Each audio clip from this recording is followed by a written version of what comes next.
Hey YouTube, before I start this video I'd just like to say a quick thank you to all of my regular viewers.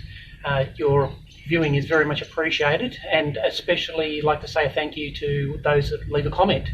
It just means, lets me know that I'm not alone here, that you're following my journey.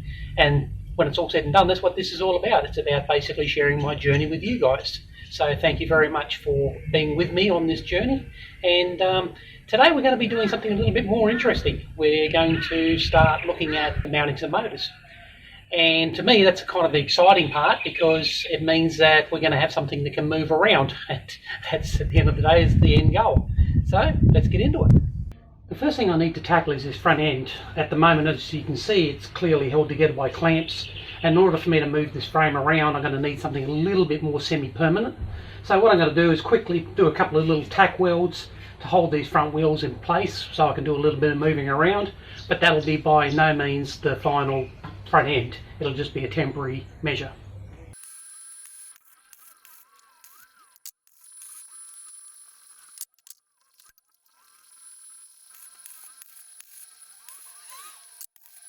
I kept the original frame and mounting brackets, figuring that one day I might need to cut some pieces out of it in order to be able to use on the mower.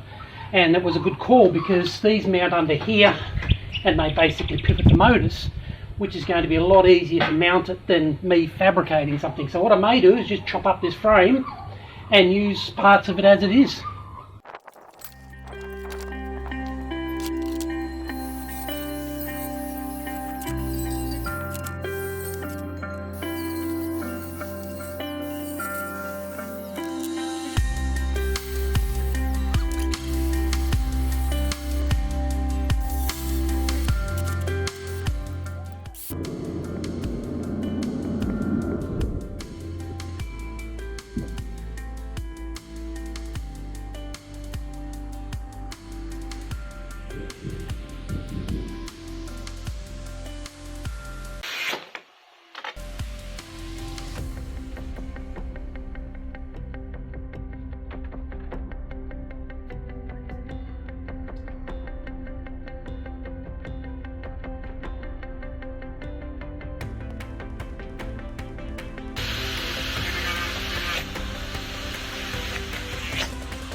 Okay, decision time is upon me, and I've got to work out if I either want to have the sprocket at the back, or if I want to flip it over, put it on the other side, like this. So, time to make that decision and see which way I go.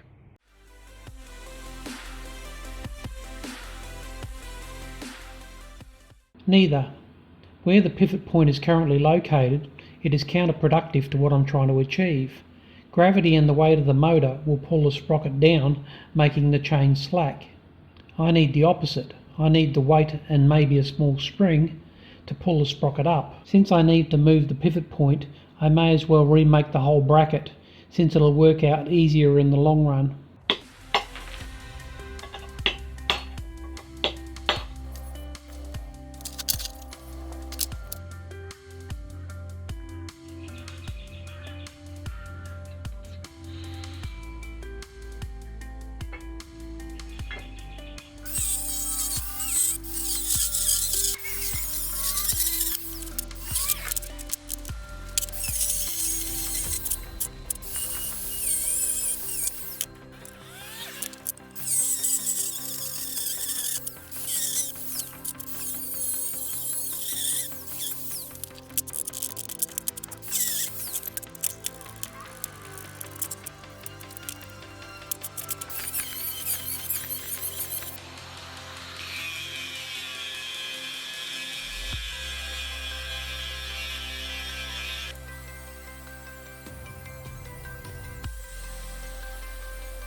This is a glimpse into how the slide bracket is going to work. I chose it over a pivoting style adjuster or an additional tensioner for one reason, and that is it's far stronger and more rigid than the other options. These three pieces will essentially lock together to form a single bar. Not only that, it should look a lot neater when it's done. That's it for this video. Again, thank you very much for joining me on this journey, and I'll see you in the next video.